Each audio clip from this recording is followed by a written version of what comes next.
Assalamualaikum warahmatullahi wabarakatuh. Untuk presentasi kali ini, kelompok kami akan mempresentasikan tentang translator. Anggota kelompok kami berjumlah 6 orang, yaitu saya, Henry Agus Saputra, Muhammad Farul Rozi, Panji Setio Kurniawan, Chandra Setiaganda, Ade Irawan, dan Nur Fadri Rizky. Untuk materi pembahasan, kelompok kami ada 5, yaitu pengertian translator, kenapa perlu translator, jenis-jenis translator, alur dari jenis translator, dan bahasa pemrograman. Pembahasan pertama akan dipresentasikan oleh anggota yang lain. Terima kasih. Yang pertama ada pengertian translator. Translator adalah suatu program di mana mengambil input sebuah program yang ditulis pada satu bahasa program source language ke bahasa lain, the object on target language. Jika source language adalah high level language seperti COBOL, Pascal, Fortran, maka object language adalah low level language atau machine language. Translator seperti ini disebut compiler. Selanjutnya akan dijelaskan oleh rekan saya.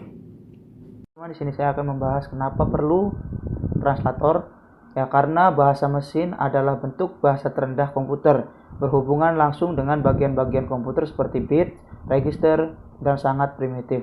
Bahasa mesin tidak lebih dari 0 dan 1. Instruksi dalam bahasa mesin bisa saja dibentuk menjadi mikrokode semacam prosedur dalam bahasa mesin. Bagi user yang tidak mengerti bahasa mesin akan mengalami masalah. Hal ini disebabkan karena mereka harus belajar dahulu bahasa mesin dan akan bergabung pada jenis mesin komputer yang digunakan. Jika mesin komputer mengalami perubahan, maka dapat dipastikan bahwa user harus mempelajari lagi bahasa mesin dengan jenis komputer yang baru. Nah, oleh karena itu, manusia berusaha menciptakan suatu bahasa yang dapat dimengerti oleh manusia maupun oleh komputer. Nah, bahasa tersebut demikian biasa sering kita sebut dengan bahasa tingkat tinggi. Ya, demikian teman-teman. Untuk selanjutnya akan dibahas lagi oleh rekan kami. Jenis-jenis translator. Jenis translator terbagi menjadi 3. Yang pertama itu assembler, yang kedua itu compiler, dan yang terakhir itu interpreter. 1. Assembler. Bahasa rakitan atau dalam bahasa Inggrisnya kita sebut assembly language, adalah bahasa pemrograman komputer tingkat rendah. Bahasa assembly merupakan notasi untuk bahasa mesin yang dapat dibaca oleh manusia dan berbeda-beda tergantung dari arsitektur komputer yang digunakan. 2. Compiler. Compiler adalah suatu program yang menerjemahkan bahasa program atau shortcode ke dalam bahasa objek atau object code. Compiler menggabungkan keseluruhan bahasa program, mengumpulkannya, dan kemudian menyusunnya kembali. Dan yang terakhir, interpreter. Berbeda dengan compiler, interpreter menganalisis dan mengeksekusi setiap baris program tanpa melihat program secara keseluruhan. Keuntungan dari interpreter adalah bahwa eksekusi bisa dilakukan dengan segera tanpa melalui tahap kompilasi. Untuk alasan ini, interpreter digunakan pada saat pembuatan program skala besar. Terima kasih. Untuk selanjutnya dilanjutkan oleh rekan saya. Ada alur dari jenis translator terbagi menjadi 3. Yang pertama adalah assembler, yang kedua compiler, dan yang ketiga adalah interpreter.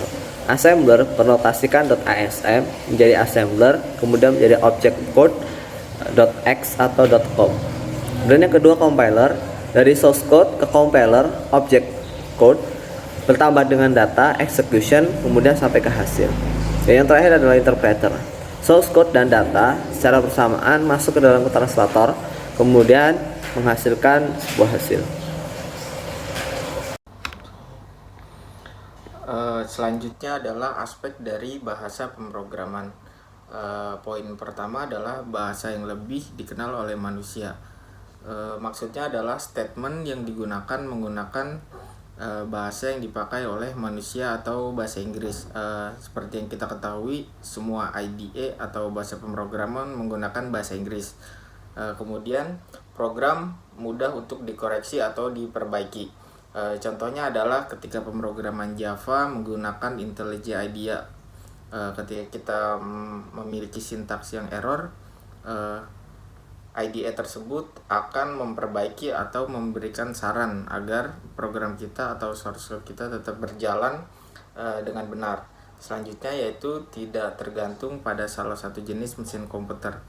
Contohnya adalah ketika pemrograman Java dibuat, program tersebut bisa jalan di Windows ataupun Mac gitu. Maksudnya tidak berjalan di satu jenis mesin komputer. Selanjutnya adalah bahasa tingkat tinggi biasanya masih membutuhkan translator. Contohnya adalah ketika bahasa komputer yang berbentuk abjad tidak mungkin diterjemahkan oleh manusia. Disitulah fungsi translator berguna. Selanjutnya yaitu memberikan fasilitas yang lebih banyak seperti struktur kontrol program yang terstruktur, memiliki blok-blok serta prosedur dan fungsi-fungsi. Struktur kontrol tersebut seperti sintaks kondisi seperti if then else, perulangan, contohnya for while, kemudian struktur blok begin, end, dan sebagainya. Oleh karena itu, bahasa tingkat tinggi ke dalam bahasa mesin dibutuhkan sesuatu untuk menerjemahkan agar mesin atau komputer mengerti apa yang diinginkan manusia. Menerjemahkan statement bahasa tingkat tinggi ke dalam bahasa tingkat rendah dapat dibedakan menjadi dua, yaitu melalui interpreter atau compiler yang fungsinya sama, yaitu menerjemahkan. Maksud dari sini adalah ketika source code kita buat, IDE akan otomatis mengcompile source code kita menjadi sebuah bytecode atau aplikasi yang bisa dijalankan di sistem komputer. Sekian dari kelompok kami. Wassalamualaikum warahmatullahi wabarakatuh.